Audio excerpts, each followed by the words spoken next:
मधु कोड़ा ने अपने लाइफ में गरीबी देखा था, लेकिन इसके बाद भी इन्होंने गरीबों के हक के पैसे को लूटा। 4,000 करोड़ रुपए के घोटाले के पैसे से इन लोगों ने दुनिया के 10 देशों में 50,000 करोड़ रुपए की प्रॉपर्टी बना लिया था। मधु कोड़ा राजनीति में आके देश की सेवा करने की बात करते थे, लेकिन इस घोटाले के बाद उनके पिता का कहना था कि मैं आज तक तय नहीं कर पाया हूँ कि मेरे बेटे ने देश की कितनी सेवा की है। लेकिन जब वो साल 2006 से 2008 के बीच में सीएम रहे तो उसने अपने सभी इच्छाओं को जरूर पूरा किया।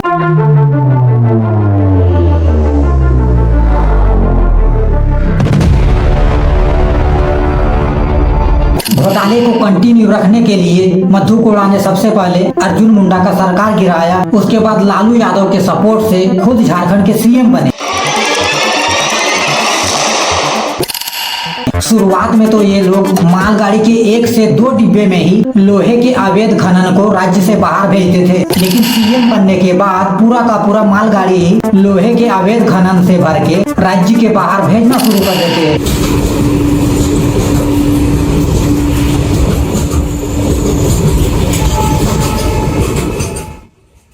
तो देखिए 1971 का टाइम था और उस समय बिहार के अंदर चोरी चकारी और लूट का खेल धड़ल्ले से चल रहा था। और उसी टाइम पे अभी ये जो हमारा झारखंड है, इस एरिया में पश्चिम सिंहभूम जिले के अंदर पतहातू गांव में रसिका कोड़ा और कुन्नी कोड़ा के घर पे 6 जनवरी 1971 को एक लड़के का जन्म होता है जिसका नाम पड़ता है मधु कुमार कोड़ा। तो देखिए मधु कोड़ा अपने स्कूल के दिनों में पढ़ने और दौड़ने में बहुत तेज थे और इनका एक फेमस आदत था कि ये स्कूल शुरू होने से 1 से 1.5 घंटा पहले पहुंच जाते थे और जब छुट्टी होता था तो फुल स्पीड में दौड़ के घर आते थे। और इन्होंने अपने जीवन में गरीबी को करीब से देखा था। ये बचपन से ही अपने पिता के साथ पानी भात खा के खेतों में काम करने के लिए चले जाते थे और शाम को काम करके आने के बाद फिर से पानी भात या फिर मड़ुए के लपसी से ही काम चलाना पड़ता था। इसके अलावा कई बार इनको अपने फ्रेंड सर्कल में इनके नाम की वजह से मधु कुमार की जगह मधु कुमारी बुला के ट्रोल भी करते थे। लेकिन उस टाइम पे किसी ने नहीं सोचा था कि आगे चल के ये झारखंड के पैसे को लूट के अफ्रीका में सोने का माइंस खरीदने वाला है। तो देखिए मधु कोड़ा जब 10th में पढ़ते थे तो उसी समय ये पढ़ाई के साथ साथ पश्चिम सिंहभूम के अंदर गुआ नाम के एक प्लेस में लोहे के खादान पर काम भी करते थे और पहली बार इनको लोहे के खादान से ही छल कपट करने का अनुभव मिला था। और इसी बीच पश्चिम सिंहभूम के अंदर आजसू पार्टी का भी गठन हुआ था। तो उस समय आजसू पार्टी को प्रचार के लिए कार्यकर्ता चाहिए था। तो आजसू पार्टी के जो बड़े लीडर थे तो वो पश्चिम सिंहभूम के युवाओं को प्रचार के लिए ले जाते थे और इसी में मधु कोड़ा भी पार्टी के प्रचार के लिए चल जाते थे। और फिर धीरे धीरे आजसू के बड़े नेताओं के साथ मधु कोड़ा का जान पहचान हो जाता है और ये पार्टी के कार्यकर्ता के रूप में काम करने लगते हैं। इसके अलावा शुरुआत में यानी कि 1986 से 90 के बीच में लोहे के खादान में उतना कमाई नहीं होता था, तो ये लोहे के खादान को छोड़ के अपने एरिया के लोगों के साथ कोयले के खादान में काम करने के लिए जाने लगते हैं। और इसी बीच मधु कोड़ा का 10th और 12th की पढ़ाई भी कंप्लीट हो जाता है और फिर ये आगे की पढ़ाई के लिए चाईबासा के टाटा कॉलेज में एडमिशन ले लेते हैं। और टाटा कॉलेज में पढ़ाई के दौरान मधु कोड़ा का दोस्ती होता है विनोद सिन्हा नाम के एक लड़के से। भाई आप ये नाम याद रखना क्योंकि इस पूरे घोटाले का मास्टरमाइंड यही इंसान है। तो देखिए मधु कोड़ा अपने कॉलेज के दिनों में पढ़ाई से ज्यादा नेतागिरी करते थे और आजसू पार्टी में काम करके इनको राजनीति का थोड़ा बहुत अनुभव हो गया था। तो इस टाइम पे खादान में काम करने वाले मजदूरों के हक के लिए आवाज उठाते थे। अगर किसी का पेमेंट नहीं हुआ हो, खादान में किसी मजदूर का मृत्यु हो गया हो या किसी भी तरह का कोई भी प्रॉब्लम हो, इसके लिए ये आवाज उठाते थे। और इसी खासियत की वजह से मधु कोड़ा मजदूर यूनियन के नेता भी बन गए थे। और इसी समय 1990 से 91 के बीच में मधु कोड़ा का मुलाकात बाबूलाल मरांडी से होता है और इनसे मुलाकात होने के बाद मधु कोड़ा कुछ दिन आरएसएस के साथ जुड़ के काम करते हैं और बाद में ये बीजेपी को ज्वाइन कर लेते हैं। दरअसल भाई बाबूलाल मरांडी अपने कॉलेज के दिनों में ही आरएसएस के विचारधारा से प्रभावित होकर आरएसएस से जुड़ गए रहे थे। और मधु कोड़ा का मुलाकात जब बाबूलाल मरांडी से पहली बार हुआ था तो उस समय बाबूलाल मरांडी आरएसएस में थे, इसलिए मधु कोड़ा भी आरएसएस ज्वाइन कर लेते हैं। लेकिन 1991 में जब बाबूलाल मरांडी बीजेपी ज्वाइन करते हैं तो इसके साथ मधु कोड़ा भी बीजेपी के लिए काम करने लगते हैं। और फिर साल 1995 में बिहार विधानसभा चुनाव में बीजेपी जगन्नाथपुर विधानसभा सीट से एक एसटी कैंडिडेट खोज रहे थे, तो बाबूलाल मरांडी मधु कोड़ा को अच्छे से जानते थे। इसके अलावा इन्होंने पास्ट के दिनों में मजदूरों के हक के लिए आवाज भी उठाया था और राजनीति का भी अनुभव था, तो बाबूलाल मरांडी मधु कोड़ा को टिकट देने का सुझाव देते हैं और बीजेपी को भी सही लगता है। और फिर 1995 के बिहार विधानसभा चुनाव में जगन्नाथपुर विधानसभा सीट से बीजेपी मधु कोड़ा को टिकट दे देता है। लेकिन 1995 में मधु कोड़ा चुनाव हार जाते हैं और फिर इसके 5 साल बाद मार्च 2000 में फिर से बिहार विधानसभा चुनाव होने वाला था, तो इसके 2 साल पहले ही यानी कि 1998 में ही मधु कोड़ा अपना पढ़ाई छोड़ के चुनाव की तैयारी में लग जाते हैं। और मार्च 2000 में बिहार विधानसभा चुनाव हुआ तो जगन्नाथपुर विधानसभा सीट से मधु कोड़ा जीत के विधायक बन जाते हैं। और इनके विधायक बनने के बाद इनके फ्रेंड सर्कल में जितने भी ओल झोल करने वाले लोग थे वो सारे एक्टिव हो जाते हैं। और इसी साल 15 नवंबर 2000 को बिहार से अलग होके झारखंड भारत का 28वां राज्य बन जाता है। और झारखंड बनने के बाद ही असली खेल शुरू होता है। तो देखिए, झारखंड बनने के बाद झारखंड में बीजेपी के पास विधायकों की संख्या ज्यादा था, तो बीजेपी से बाबूलाल मरांडी झारखंड के सीएम बनते हैं और इनके साथ मधु कोड़ा को भी पंचायती राज मंत्री बना दिया जाता है। लेकिन 2003 में बीजेपी के अंदर बाबूलाल मरांडी के खिलाफ इन कारणों से विरोध शुरू हो गया और इसके बाद बाबूलाल मरांडी को अपने पद से इस्तीफा देना पड़ता है। और इसके बाद बीजेपी से अर्जुन मुंडा झारखंड के सीएम बने और इस टाइम पे भी मधु कोड़ा झारखंड सरकार में पंचायती राज मंत्री बने रहे। और इसी साल यानी कि 2003 में भारत सरकार प्राइवेट कंपनियों से एमएमटीसी के माध्यम से व्यापार करने की पाबंदी को हटा देते हैं और इससे प्राइवेट कंपनियों को खनिज निर्यात करने का छूट मिल जाता है। देखिए, खनन व्यापार नीति में बदलाव के 15 से 20 साल पहले भारत में इस्पात उद्योग का धंधा ठप चल रहा था और बड़े लेवल में लोहे का मांग बिल्कुल भी नहीं था। लेकिन सन 2000 के बाद इस इंडस्ट्री में लोहे का डिमांड बढ़ जाता है और देश के जिस जिस राज्य में लोहा, सोना और कोयले की माइनिंग होता था, वहाँ के मिनिस्टर खनन विभाग को अपने पास रखने के लिए आपस में बहुत लड़ते थे। और इसी तरह झारखंड में भी अर्जुन मुंडा के सीएम बनने के बाद मधु कोड़ा ने अर्जुन मुंडा को बहुत बार खनन विभाग को अपने पास रखने के लिए रिक्वेस्ट करते हैं, लेकिन अर्जुन मुंडा इनकी बात को मानता नहीं है। लेकिन आगे चल के बीजेपी के अंदर ऐसा सिचुएशन बनता है कि अर्जुन मुंडा को खनन विभाग मधु कोड़ा को देना पड़ता है। तो देखिए, 2003 के बाद 2004 में मधु कोड़ा का गीता कोड़ा से शादी हो जाता है और शादी के टाइम पे ही मधु कोड़ा को अपने दोस्त विनोद सिन्हा के थ्रू कोलकाता की company Vini iron and steel limited के डायरेक्टर से मुलाकात होता है। दरअसल भाई मधु कोड़ा और विनोद सिन्हा कॉलेज टाइम से ही फ्रेंड थे और विनोद सिन्हा विनी आयरन एंड स्टील लिमिटेड के डायरेक्टर को अच्छे से जानता था और इन तीनों के बीच कोल ब्लॉक के टेंडर को दिलवाने की बात पर 2002 से ही डिस्कस चल रहा था, लेकिन बात बन नहीं पा रहा था। दरअसल भाई यहाँ प्रॉब्लम ये था कि मधु कोड़ा के पास खनन विभाग नहीं होने के कारण इनके पास कोई अथॉरिटी नहीं था टेंडर को पास करने का, बस ये रिक्वेस्ट कर सकते थे। लेकिन इनके हाथ में खनन विभाग नहीं होने के बाद भी ये विनोद सिन्हा के साथ मिलके छोटे मोटे ओल झोल कर रहा था। और फिर आता है 2005 और 2005 में झारखंड में विधानसभा चुनाव होने वाला था, लेकिन इस चुनाव में बीजेपी ने मधु कोड़ा को टिकट देने से ही मना कर दिया। दरअसल भाई अर्जुन मुंडा और मधु कोड़ा के बीच सितंबर 2004 से ही एक सड़क के टेंडर को लेके विवाद चल रहा था, इसलिए 2005 में जब चुनाव होने वाला था तो अर्जुन मुंडा ने मधु कोड़ा को टिकट ना दिला के जगन्नाथपुर विधानसभा सीट से नीलकांत मुंडा को टिकट देने के लिए पार्टी से रिक्वेस्ट कर देते हैं। और नीलकांत मुंडा बीजेपी के काफी करीबी थे, तो बीजेपी ने 2005 के विधानसभा चुनाव में मधु कोड़ा को टिकट ना देके नीलकांत मुंडा को टिकट दे देते हैं। और शुरुआत में तो मधु कोड़ा बहुत कोशिश करते हैं कि किसी भी तरह से टिकट मिल जाए, लेकिन टिकट नहीं मिलने के बाद ये निर्दलीय चुनाव लड़ने की तैयारी शुरू कर देते हैं। और 2005 के इलेक्शन में विनोद सिन्हा मधु कोड़ा के पूरे इलेक्शन मैनेजमेंट को संभालते हैं और इलेक्शन होने के बाद मधु कोड़ा तो निर्दलीय चुनाव जीत जाते हैं, लेकिन सरकार बनाने के लिए यहाँ पे किसी भी पार्टी को फुल बहुमत नहीं मिलता है। और इलेक्शन के बाद 2 मार्च 2005 को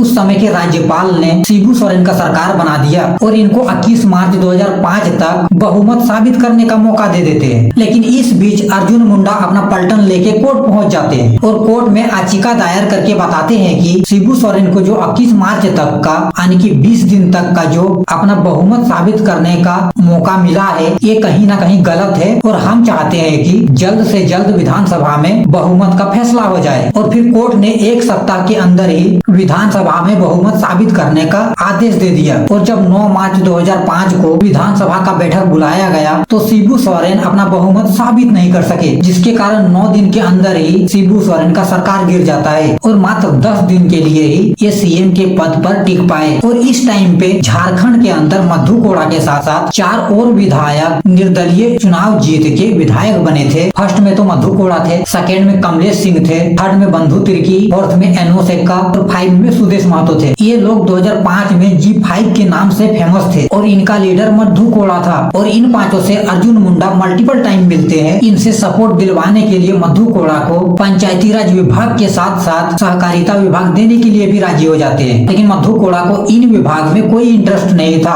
उनको हर कीमत पे खनन विभाग चाहिए था और इनके साथ सारे विधायकों को मंत्री बनाने की बात करते हैं। और शुरुआत में तो अर्जुन मुंडा तैयार नहीं होते हैं, लेकिन मजबूरी में बीजेपी वालों को इनकी बात मानना पड़ता है। और 12 मार्च 2005 को अर्जुन मुंडा फिर से झारखंड के सीएम बनते हैं और डील के अकॉर्डिंग सारे निर्दलीय विधायकों को मंत्री बनाया जाता है और मधु कोड़ा दबाव बना के खनन विभाग अपने पास रख लेते हैं। तो देखिए, खनन विभाग हाथ में आने के बाद मधु कोड़ा और विनोद सिन्हा कोलकाता की 20 कंपनियों के साथ अनलीगल तरीके से कोयले और लोहे के माइनिंग का टेंडर 10% कमीशन लेने के साथ टेंडर देने का डील फाइनल करते हैं और 10% के कमीशन से लगभग 1200 से 1500 करोड़ रुपए इनके पास आने वाला था। तो ये इस पैसे को हवाला के थ्रू देश से बाहर भेज के दूसरे कंपनियों में इन्वेस्ट करने का प्लान करते हैं। और इसके लिए ये दोनों पहले थाईलैंड जाते हैं और थाईलैंड की एक कंपनी के साथ डील फाइनल करते हैं। दरअसल भाई अनिल सिंह नाम का एक बिजनेसमैन जमशेदपुर का ही रहने वाला था, लेकिन अनिल सिंह की जो पत्नी थी वो मूल रूप से थाईलैंड की निवासी थी और थाईलैंड में अनिल सिंह और माल्टा सिंह का इंपोर्ट एक्सपोर्ट का बिजनेस था। और इन दोनों को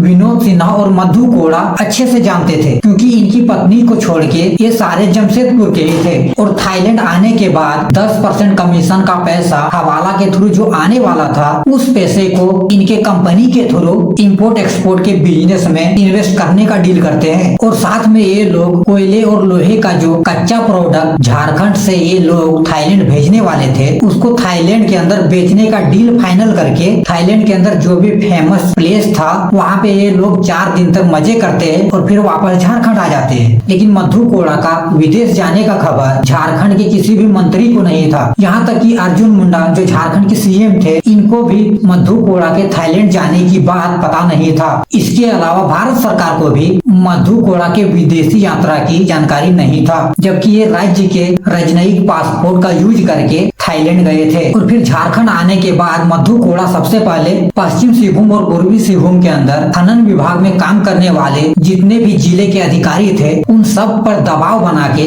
विनोद सिन्हा के हिसाब से काम करने के लिए कहते हैं। और इसके लिए इन्होंने सबसे पहले लोहे से लदे ट्रक को चेक पोस्ट से पार करने के लिए फर्जी चालान बनवाया और ट्रक की क्षमता से ज्यादा लोहा लोड करवा के चेक पोस्ट से पार करवाया।